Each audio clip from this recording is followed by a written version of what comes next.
It had been too long since pilot Lacey J. Fence had stepped foot in a time slipper. Nearly 5 years, in fact. 100 years ago, when the technology was invented, she would have been too old, at 45, to go on missions. The giant beast of a machine whirred and grinded as the cabin connected itself to her biosuit. The gears and emergency release lay by her feet, just in case. Time travel wasn't nearly as simple as movies and books had made it out to be. For starters, it didn't happen in a flash.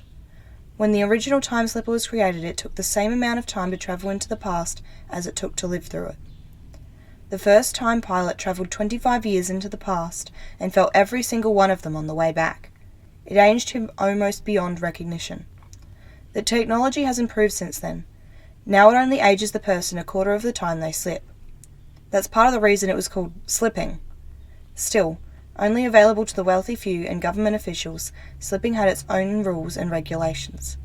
Time was now its own nation, ruled by the same thing as everywhere else: power.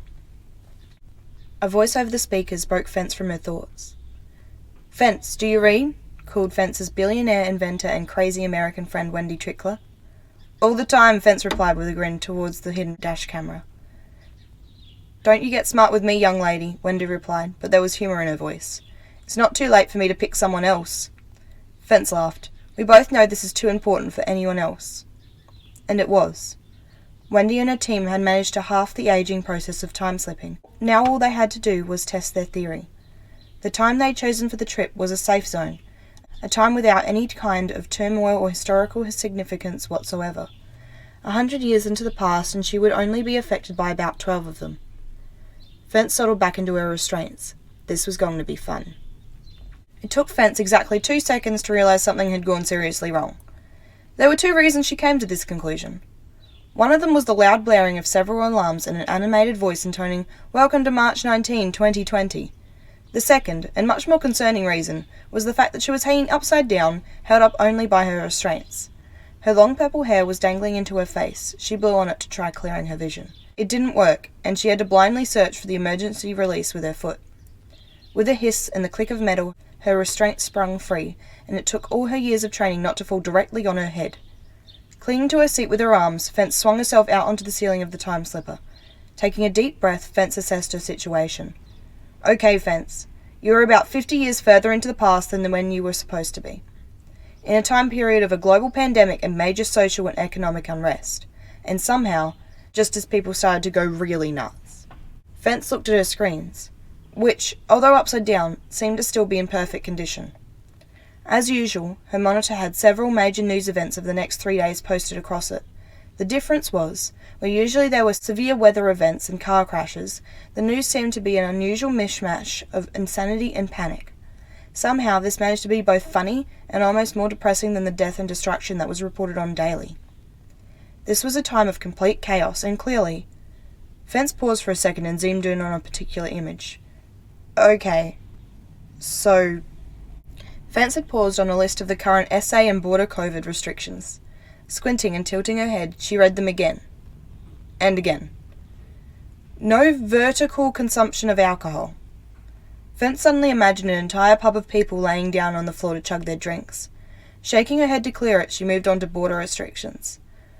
For some reason, it seemed anyone could enter New South Wales, but no one could leave again, because every other state was intent on closing their borders.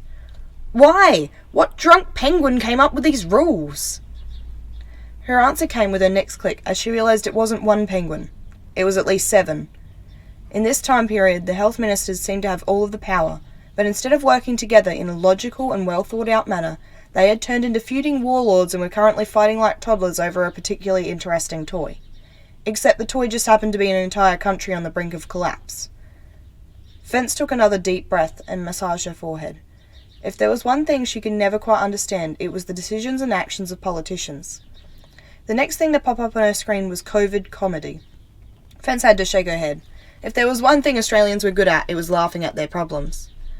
There were pages and pages of comedians, funny videos, and memes, all of them making fun of the panic and discord, the way things had been handled. Not to be mean, well, most of them, but because if nobody laughed at the utter ridiculousness of the whole situation, then nobody was going to make it out still sane. Fence couldn't decide whether she was impressed or disappointed in humanity. Even though everything was falling apart around them, people seemed to be trying their best to get back to some version of normal. Vaccinations were on the horizon for Australia, and even though Fence knew from history class that things escalated from there, the world didn't yet. They still had hope that everything would be solved in a couple months, that the world would forget all about COVID-19. A green light flashed across Fence's screen indicating an incoming transmission from the mission base. Fence accepted the call and Wendy's voice exploded at maximum volume through the speakers. "Are you okay, Fence?" Fence couldn't help but roll her eyes, a smile pulling at her lips. "No need to be dramatic, Wendy. We both know I've been in worse crashes. You caused at least half of them." There was a pause. "You promised not to bring up the 1918 thing again," Wendy eventually mumbled. Fence's smirk turned into a grin. "And you promised to take me on a nice, relaxing vacation." When Wendy replied, she seemed to have moved past the jab. "Yeah, well, this time we equip your shuttle with an emergency skip engine. One of the perks of being on a prototype. If you want to get back in your seat, we'll send you home." Despite herself, Fence paused. Even if she wasn't in the best place and time, she had still given up 12 years to travel here. There was no way she was going home without looking around. Turning to the camera, Fence raised an eyebrow at her oldest friend. "You know me better than that. Let's see what 2020 has to offer." "Fence, you're in a red zone. You could be arrested. Do not leave the time slipper." Pulling the lever for the door release, Fence called over her shoulder. "Since when do I play by the rules?" Just before the door closed behind her, Fence raced back inside. "Whoops," she yelled, grabbing something from a compartment. "Forgot my mask."